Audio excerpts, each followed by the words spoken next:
Okay, ಧಾರವಾಡದ college ಬಗ್ಗೆ ಅಲ್ಲಿ ಜಿಲ್ಲಾಧಿಕಾರಿಗಳು ಬಂದ ಕಾರಣಕ್ಕಾಗಿ ಆ ಪ್ರಾಬ್ಲಮ್ ಸಾಲ್ವ್ ಆಗುತ್ತೆ ಅನ್ನುವಂಥ ಗ್ಯಾರಂಟಿ ನಮಗೆ ಖಂಡಿತ ಇದೆ. ಇದು ನಮ್ಮನ್ನು ಕಾಪಾಡಿದಂಥ, ನಮ್ಮನ್ನೆಲ್ಲ ರಕ್ಷಣೆ ಮಾಡಿದಂಥ 24 ವರ್ಷದಿಂದ ಕಚೇರಿಯಿಂದ ಕಚೇರಿಗೆ ಅಲೆಯುತ್ತಲೇ ಇದ್ದಾರೆ. ಆದರೆ ಅವರ ನೋವಿಗೆ ಯಾರೂ ಸ್ಪಂದಿಸ್ತಾ ಇಲ್ಲ. ಏನು ಸೈನಿಕ ಅಂತಂದರೆ ನಾನು ಸೈನಿಕನಿಗೆ ಭಾಳ ಗೌರವ ಕೊಡ್ತೀನಿ. ಎಲ್ಲ ಡ್ರಾಮಾ, ಎಲ್ಲರೂ ಏನು ಕೊರಳಿಂದ ಮಾತ್ರ, ಕರುಳಿಂದ ಯಾರೂ ತೋರಿಸೋದಿಲ್ಲ.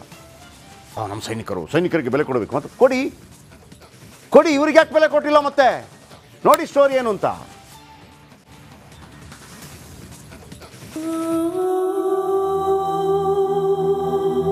ಚಿಂತಾಮಣಿಯಿಂದ ಫ್ರೀಡಂ ಪಾರ್ಕ್ವರೆಗೂ ಕಾಲ್ನಡಿಗೆಯಲ್ಲಿ ಹೋಗಿದ್ದೀನಿ.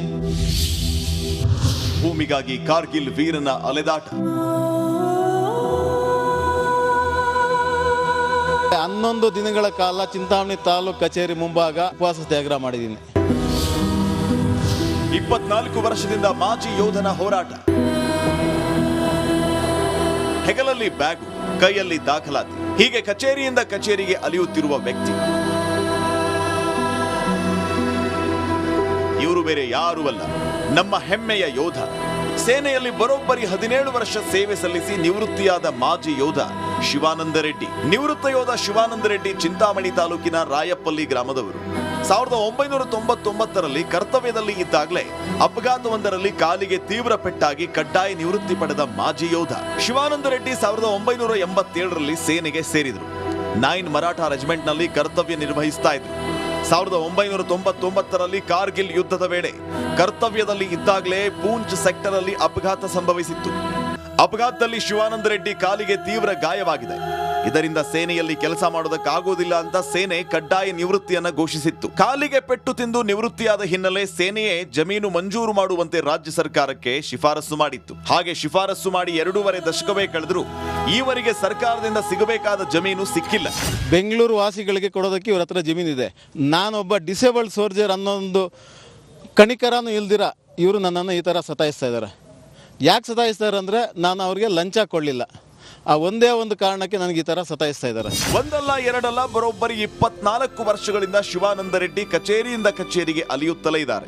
ಇನ್ನು ಚಿಂತಾಮಣಿ ತಾಲೂಕು ಆಡಳಿತ ಸಿಬ್ಬಂದಿ ಲಂಚದ ಬೇಡಿಕೆ ಇಟ್ಟಿದ್ರಂತೆ. ಇದರಿಂದ ರೋಸಿ ಹೋದ ಮಾಜಿ ಯೋಧ ಲೋಕಾಯುಕ್ತ ಮೂಲಕ ಭ್ರಷ್ಟ ಅಧಿಕಾರಿಗಳನ್ನ ಜೈಲಿಗೂ ಅಟ್ಟುವಂತೆ ಮಾಡಿದ್ರಂತೆ. ತಾಲೂಕಾ ಆಡಳಿತಕ್ಕೆ ಕೆಟ್ಟ ಹೆಸರು ತಂದಿದ್ದಾನೆ ಅಂತ ನಿರ್ಲಕ್ಷ್ಯ ಮಾಡ್ತಾ ಇದ್ದಾರೆ ಅನ್ನೋದು ಇವರ ಆರೋಪ.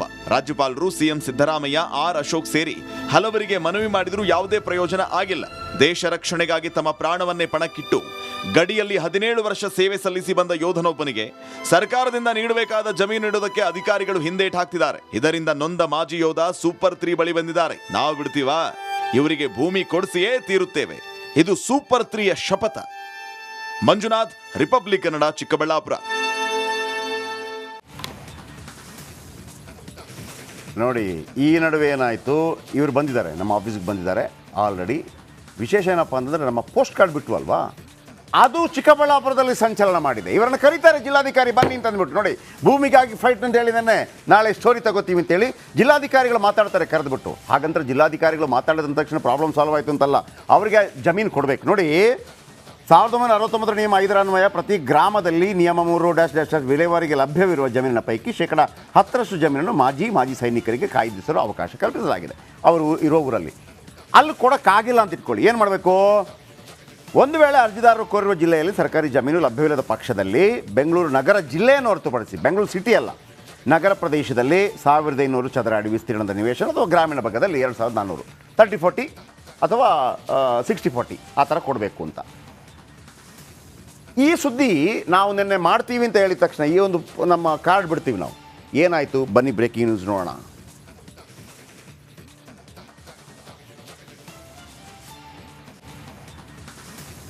ರಾಜ್ಯದಲ್ಲಿ ಸೂಪರ್ 3 ಪೋಸ್ಟ್ ಕಾರ್ಡ್ ಹವಾ, ಧೂಳೆ ಬೀಸಿದ ಒಂದೇ ಒಂದು ಪೋಸ್ಟ್ ಕಾರ್ಡ್. ಥರ ನಡುಗಿದ ಚಿಕ್ಕಬಳ್ಳಾಪುರ ಜಿಲ್ಲಾಡಳಿತ. ಜಿಲ್ಲೆಯಲ್ಲಿ ಪೋಸ್ಟ್ ಕಾರ್ಡ್ ವೈರಲ್ ಆಗ್ತಾ ಇದ್ದಾಗೆ ಅಲರ್ಟ್. ಯೋಧನ ಕರೆಸಿಕೊಂಡು ಮಾತನಾಡ್ತಾರೆ ಜಿಲ್ಲಾಧಿಕಾರಿ. ಶೀಘ್ರದಲ್ಲಿ ಭೂಮಿ ಕೊಡುವ ಭರವಸೆಯನ್ನು ಕೂಡ ಕೊಡ್ತಾರೆ. ಅದರ ದೃಶ್ಯಾವಳಿ ಒಂದು ಸೈಡಲ್ಲಿ ಹಾಕ್ತೀನಿ ನಾನು, ಜೊತೆಗೆ ಅವರನ್ನು ಮಾತಾಡಿಸ್ತೀನಿ.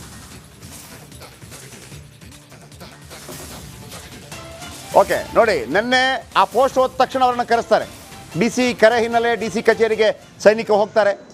DC ಕಚೇರಿಗೆ DC ಮಾತಾಡ್ತಾರೆ, ಅವರನ್ನು ಕೂಡ ಮಾತಾಡ್ತೀನಿ. ಈಗ ನಮ್ಮ ಜೊತೆ ಇವರಿದ್ದಾರೆ, ಲೈವ್ ತಗೊಳ್ಳಿ ಒಂದು ಆ್ಯಂಗಲಿಂದ.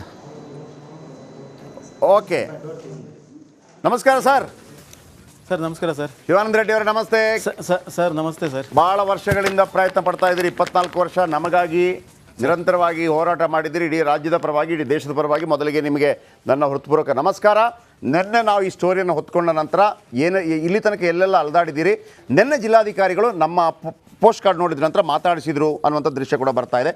ಹೇಳಿ ಸರ್, ನಿಮ್ಮ ನೋವೇನು, ನಾವು ಯಾವ ರೀತಿ ಸ್ಪಂದಿಸಬೇಕು, ಈಗಲಾದರೂ ಸ್ಪಂದನೆ ಸಿಗತ್ತಾ ಅನ್ನುವಂಥ ವಿಶ್ವಾಸ ಇದೆಯಾ? ಹೇಳಿ ಸರ್.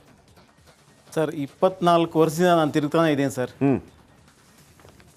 ನಾನು ನನ್ನ ಅಪ್ಲಿಕೇಶನ್ ಹಾಕಿದ ಮೇಲೆ ಆರ್ಮಿಗೆ ಹೋಗಿ ಬಂದಿರೋ ಅಂಥವ್ರಿಗೆ ಕೊಡೋದಕ್ಕೆ ಇವ್ರ ಹತ್ರ ಜಮೀನಿದೆ. ನಗರ ಪ್ರದೇಶದಲ್ಲಿ 16 ಎಕರೆ ಜಮೀನು ಇರುವಂಥವ್ರಿಗೆ ಕೊಡೋದಕ್ಕೆ ಇವ್ರಿಗೆ ಜಮೀನಿದೆ.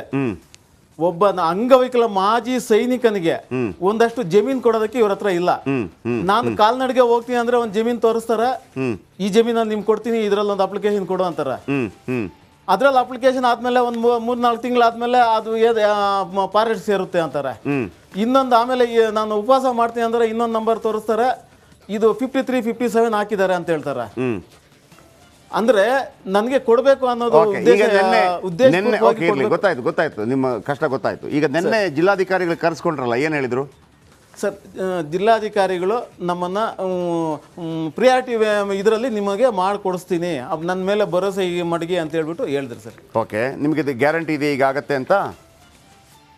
ಈಗಲಾದ್ರು ಆಗತ್ತೆ ಅಂತ ಗ್ಯಾರಂಟಿ ಇದೆ? ಯಾಕಂದರೆ ನಾವು ಸೂಪರ್ 3ಯಲ್ಲಿ, ಹಿಂದೆ ಬಿಗ್ 3ಯಲ್ಲಿ ಅನೇಕ ಸುದ್ದಿಗಳನ್ನು ಇಂಥದ್ದು ಮಾಡಿದ್ದೀವಿ, ನಿಮ್ಮ ಪರವಾಗಿ ಒಬ್ಬರು ನಿಲ್ತೀವಿ, ಮೀಡಿಯಾ ನಿಲ್ತೀವಿ ಸರ್. ಈಗಲಾದ್ರೂ ವಿಶ್ವಾಸ ಇದೆಯಾ, ಅಥವಾ ಲೇಟ್ ಆಗುತ್ತೆ, ಈ ಸಲ ಕೂಡ ಸುಮ್ಮನೆ ಕೈ ಎತ್ತಿ ಬಿಡ್ತಾರೆ ಅಂತ ಅನಿಸ್ತಾ ಇದೆಯಾ? ಸರ್ ಇಲ್ಲ ಸರ್, ನೀವು ಕೈ ಹಾಕಿದ್ಮೇಲೆ 100% ಹಾಗೆ ಆಗುತ್ತೆ ಅನ್ನೋ ಭರವಸೆ ಮೇಲೆ ಇಲ್ಲಿ ಬಂದಿದೆ ಸರ್. ನಿಮ್ಮ ಮಾಧ್ಯಮ ಇವರು ನಮ್ಮ ಮಂಜುನಾಥ್ ಅವರು ರಿಕ್ವೆಸ್ಟ್ ಮಾಡಿ ನಿಮ್ಮನ್ನು ತುಂಬ ರಿಕ್ವೆಸ್ಟ್ ಮಾಡಿ ನಿಮ್ಮವ್ರಿಗೂ ಬರೋದಕ್ಕೆ ಸಾಧ್ಯವಾಯ್ತು ಸರ್. ಮಂಜುನಾಥ್ ಅವರು ತುಂಬ ಹೆಲ್ಪ್ ಮಾಡಿದೆ ಸರ್ ನಿಮ್ಮವ್ರಿಗೂ ಬರೋದಕ್ಕೂ. ನಮ್ಮ ರಿಪೋರ್ಟ್ರು ಹೌದು ಸರ್. ಖಂಡಿತ. ನಾವು ಇರೋದೇ ಅಂದರೆ ನಾವೇನು ಹೇಳ್ತೀವಿ, ಸಮ್ಟೈಮ್ಸ್ ಕೆಲವರೆಲ್ಲ ಏನು ಯಾವುದಕ್ಕೆ ಬರ್ತಾರೆ ಗೊತ್ತಾ ಸರ್, ನಮ್ಮದೊಂದು ಸೈಟ್ ಸಿಗ್ತಾ ಇಲ್ಲ ಸರ್, ಕೊಡ್ತಾನೆ ಇಲ್ಲ ಅವ ಅಂತೇಳಿ. ನಿಮ್ಗೆ ಎಷ್ಟು ಸೈಟ್ ಇದೆ ಅಂದರೆ ನಮಗೊಂದು 8 ಸೈಟ್ ಇದೆ ಸರ್ ಅಂತಾರೆ. ಸರ್, ಆ 9ನೇ ಸೈಟ್ಗಾಗಿ ನಾವು ಇಲ್ಲಿ ಹೋರಾಟ ಮಾಡಲಿಕ್ಕೆ ಕೂತಿಲ್ಲ, ನಿಮ್ಮಂಥವ್ರಿಗಾಗಿ ಇಲ್ಲಿ ಕೂತಿರೋದು. ಇವತ್ತು ವೀಕ್ಷಕರೇ, ಮತ್ತೊಮ್ಮೆ ಇವರು ಹೇಳಿದ್ದಾರೆ ಆಲ್ರೆಡಿ, ಯಾರು ಇವರು ತಮ್ಮ ಕಷ್ಟಗಳನ್ನು 24 ವರ್ಷದಿಂದ ಎಷ್ಟೆಲ್ಲ ಓಡಾಡಿದ್ದೀರಿ ಸರ್ ನೀವು? ಎಲ್ಲೆಲ್ಲಿ ಓಡಾಡಿದ್ದೀರಿ ಸರ್? ಹೋಗದೇ ಇರೋವಂಥ MLA ಇಲ್ಲ, ಹೋಗದೇ ಇರೋವಂಥ ಮಿನಿಸ್ಟ್ರ್ ಇಲ್ಲ, ಹೋಗದೇ ಇರೋವಂಥ ಜಿಲ್ಲಾಧಿಕಾರಿಗಳಿಲ್ಲ, ನಮ್ಮ ರೀಜ್ನಲ್ ಕಮಿಷನರ್ವರೆಗೂ ಎಲ್ಲ ತಿರುಗಿರೋದೆ ಸರ್. ಓಕೆ, ಕೆಲಸ ಆಗಿಲ್ಲ ಸರ್. ಈ ಪೋಸ್ಟ್ ಕಾರ್ಡ್ ಬಂದ ತಕ್ಷಣ ಜಿಲ್ಲಾಧಿಕಾರಿಗಳು ಕರ್ಸ್ಕೊಂಡ್ರು. 2 ಸತಿ ಮುಖ್ಯಮಂತ್ರಿಗಳು ಜನತಾ ದರ್ಶನದಲ್ಲಿ ಅಪ್ಲಿಕೇಶನ್ ಕೊಟ್ಟಿದ್ದೀನಿ, ರಾಜ್ಯಪಾಲರಿಗೆ ಕೊಟ್ಟಿದ್ದೀನಿ ಸರ್. ನೋಡಿ ವೀಕ್ಷಕರೇ, ನಾವೇನು ಹೇಳ್ತೀವಿ, ಸೈನಿಕರಿಗೆ ಗೌರವ ಕೊಡಿ, ಸೈನಿಕರು ರಾಷ್ಟ್ರ ಕಾಪಾಡೋರು. ಯಾವುದಾದ್ರೂ ಒಂದು ಸುದ್ದಿ ಮಾಡಿದಾಗ ನಮ್ಮಲ್ಲೂ ಇರುತ್ತೆ, ಏನ್ರಿ ಸೈನಿಕರೇನ್ರಿ ಅವರು? ಹೌದು, ಸೈನಿಕರಪ್ಪ ಈಗಿದ್ದಾರೆ. ಯಾಕೆ ಇವರನ್ನು ಈ ಥರ ಇವರ ಪಾಡು ಯಾಕೆ ಈ ಥರ? ನಮಗೆ ಹೆಮ್ಮೆ ಇದೆ ಸರ್, ನಮಗೆ ಹೆಮ್ಮೆ ಇದೆ, ನಾವು ಮಾಡಿದ್ದೀವಿ. ಶಿವಾನಂದ ರೆಡ್ಡಿ ಅವರು ಮಾಜಿ ಸೈನಿಕರು, ಸುದರ್ಶನ್ ಯಾದವ್ ತಹಶೀಲ್ದಾರ್ರೆ, ಇದನ್ನು ಆದಷ್ಟು ಬೇಗ ಪ್ರಯಾರಿಟಿಯಲ್ಲಿ ಆಲ್ರೆಡಿ ಕರೆದಿದ್ದಾರೆ, already DC. And doctor MC Sudhakar ಶಾಸಕರು, ಇಲ್ಲಿ ಸಚಿವರು, doctor MC Sudhakar, PN Ravindra ಜಿಲ್ಲಾಧಿಕಾರಿ ಮಾತಾಡಿಸಿದ್ದಾರೆ. ಸುದರ್ಶನ್ ಯಾದವ್ ನಮಸ್ತೆ. ಸುದರ್ಶನ್ ಯಾದವ್ ಅವರು ನಮಸ್ತೆ ಸರ್. ನಮಸ್ಕಾರ ಸರ್. ಈಗ ಆಲ್ರೆಡಿ ನಿಮ್ಗೆ ಅದು ಗೊತ್ತಿದೆಯೋ ಗೊತ್ತಿಲ್ಲ, ನೀವು ಅಲ್ಲಿ ಟ್ರಾನ್ಸ್ಫರ್ ಆಗಿ ಬಂದ್ರೆ ಮತ್ತೊಂದು ಅಂತ. ಈಗ ಅವರ ಯೋಧನಿಗೆ 24 ವರ್ಷದಿಂದ ಜಮೀನು ಸಿಕ್ಕಿಲ್ಲ. ನಿನ್ನೆ ಜಿಲ್ಲಾಧಿಕಾರಿ PN ರವೀಂದ್ರ ಅವರು ಕರೆದು ಮಾತಾಡಿಸಿದ್ದಾರೆ. ಸರ್, ಪ್ರಯಾರಿಟಿ ಮೇಲೆ ಬೇಗ ಮಾಡಿಕೊಡ್ರಿ ಸುದರ್ಶನ್ ಅವರೇ. ಆಲ್ರೆಡಿ ಪ್ರಸ್ತಾವನೆ ಕಳಿಸಿದೀವಿ ಸರ್. 2 ಎಕರೆ ಪೊಟ್ಟಾರಹಳ್ಳಿಯಲ್ಲಿ, ಸರ್ವೆ ನಂಬರ್ 25 ಅಲ್ಲಿ. Survey number 25? ಹೌದು ಸರ್, ಪೊಟ್ಟಾರಹಳ್ಳಿ ಅಂತ 2 ಎಕರೆ ಹೋಗ್ಲಿ, ಅದನ್ನ ಪ್ರಸ್ತಾವನೆ ಕಳಿಸಿದೀವಿ ಆಲ್ರೆಡಿ. ಯಾವಾಗ ಕಳಿಸಿದ್ರಿ ಸರ್? ಎಲೆಕ್ಷನ್ ಆದ ತಕ್ಷಣ ಕಳಿಸಿದ್ವಿ. ಈಗ ಎಷ್ಟರೊಳಗೆ ಸಿಗಬಹುದು? ಬಂದಿದೆ ಕಡತ. ಎಷ್ಟು ದಿನದೊಳಗಾಗಿ ಆಗ್ಬೋದು ಸರ್? ನಾವು ರಿಮಾರ್ಕ್ಸ್ ಹಾಕಿ ವಾಪಸ್ ಬಂದಿದೆ. ಈಗ 2-3 ಡೇಸ್ ಅಲ್ಲಿ ಅದನ್ನ ಮತ್ತೆ ಪ್ರಸ್ತಾವನೆ ಕಳಿಸ್ತೀನಿ ಸರ್. DC ಅವ್ರ ಲೆವೆಲ್ ಅಲ್ಲಿ ಕ್ಲಿಯರ್ ಆಗಬೇಕು. DC ಲೆವೆಲ್ ಅಲ್ಲಿ ಕ್ಲಿಯರ್ ಆಗಬೇಕು. DC ಅವರು ನೆನೆ ಕರೆಸಿ ಮಾತಾಡಿದ್ದಾರೆ. ಆನ್ ಪ್ರಯಾರಿಟಿ ಆಗುತ್ತೆ ಸರ್, ಕ್ಲಿಯರ್ ಆಗುತ್ತೆ. ಬೇರೆ ಸರ್ಕಾರದ ಮಟ್ಟದಲ್ಲಿ ಯಾರಾದ್ರೂ ಸೈನ್ ಹಾಕ್ಬೇಕಾ? ಕೃಷ್ಣ ಬೈರೇಗೌಡ ಏನಾದ್ರು? ಜಿಲ್ಲಾಧಿಕಾರಿಗಳ ಹಂತದಲ್ಲಿ. ಜಿಲ್ಲಾಧಿಕಾರಿಗಳು ಸೈನ್ ಹಾಕಿದ್ರೆ ಮುಗೀತಾ? ಹೌದು ಸರ್, ಹೌದು. ನಾನು ಅದನ್ನು ಫಾಲೋ ಅಪ್ ಮಾಡ್ತೀನಿ. ಸುದರ್ಶನ್, ಈ ಜಾಗ ನೀವು ಕೊಡಿಸ್ಕೊಟ್ರೆ ಸುದರ್ಶನ್ ಅವರೇ, ನಿಮಗೆ ಫುಲ್ ಇಡೀ ರಾಜ್ಯ ಜನರಿಂದ ಸಲ್ಯೂಟ್ ಮಾಡಿಸ್ತೇನೆ sir. Thank you sir, thank you. ನೀವು ಮಾಡಿಸ್ಬೇಕು ಮಾತ್ರ. Sure. Sure sir, sure. Okay, DC ಅವರು ಮಾತಾಡಿದ್ದಾರೆ. Thank you Sudarshan. DC ಅವರು ಮಾತಾಡಿದ್ದಾರೆ, ಕೇಳಿಸ್ಕೊಳ್ಳಿ. ಶ್ರೀ ಶಿವಾನಂದ ರೆಡ್ಡಿ ಅವರು ಮಾಜಿ ಸೈನಿಕರು, ರಾಯಪಲ್ಲಿ ಗ್ರಾಮ. ಚಿಕ್ಕಬಳ್ಳಾಪುರ ಜಿಲ್ಲೆ. ಇವರು ಮಿಲಿಟ್ರಿಯಲ್ಲಿ ಸೇವೆಯನ್ನು ಸಲ್ಲಿಸಿ ಡಿಸೇಬಲ್ಡ್ ಸೋಲ್ಜರ್ ಅಂದರೆ 2004 ಇಸ್ವಿಯಲ್ಲಿ ಸೈನ್ಯದಿಂದ ಕಾಯಂ ಆಗಿ ಇವರು ನಿವೃತ್ತಿಯನ್ನು ಹೊಂದಿರ್ತಾರೆ. ನಿವೃತ್ತಿ ಹೊಂದಿದ ನಂತರದಲ್ಲಿ ಕೃಷಿ ಭೂಮಿಯನ್ನು ವ್ಯವಸಾಯ ಮಾಡ್ತಕ್ಕಂಥ ಉದ್ದೇಶವನ್ನು ಹೊಂದಿದ್ದು ಕೃಷಿ ಭೂಮಿಯನ್ನು ನನಗೆ ಮಂಜೂರು ಮಾಡಿಕೊಡ್ಬೇಕು ಅಂತ ಹೇಳಿಬಿಟ್ಟು ಅರ್ಜಿಯನ್ನು ಹಾಕ್ಕೊಂಡಿದ್ದಾರೆ. ಬಟ್ ಇದುವರೆಗೂ ಕೂಡ ಇವರಿಗೆ ಯಾವುದೇ ಭೂಮಿ ಮಂಜೂರಾತಿ ಮಾಡಿಲ್ಲ. ಈ ಒಂದು ಪ್ರಕರಣದ ಕುರಿತಂತೆ ನನಗೂ ಸಹ ಒಂದು ಅರ್ಜಿಯನ್ನು ಕೊಟ್ಟು. ಓಕೆ, ಶಿವಾನಂದ ರೆಡ್ಡಿ ಅವರೇ, ಈಗಲಾದರೂ ಗ್ಯಾರಂಟಿ ಆಯ್ತಾ ನಿಮಗೆ ಆಗತ್ತೆ ಅಂತ? ನಾವಿದ್ದೀವಿ ಬಿಡಿ. ಸಾಹೇಬ್ರು ಹೇಳಿದ್ರಲ್ಲ ಪೊಟಾರ್ಲಳ್ಳಿ ಅಂತ, ಆ ಜಮೀನು ಕೆಲ್ಸಕ್ಕೆ ಬಾರದ ಜಮೀನು ಸರ್. ಡಿಸೆಂಬರ್ 12ನೇ ತಾರೀಕು ಸರ್ಕಾರಕ್ಕೆ ಪ್ರಸ್ತಾವನೆ ಕಳಿಸಿರೋದು.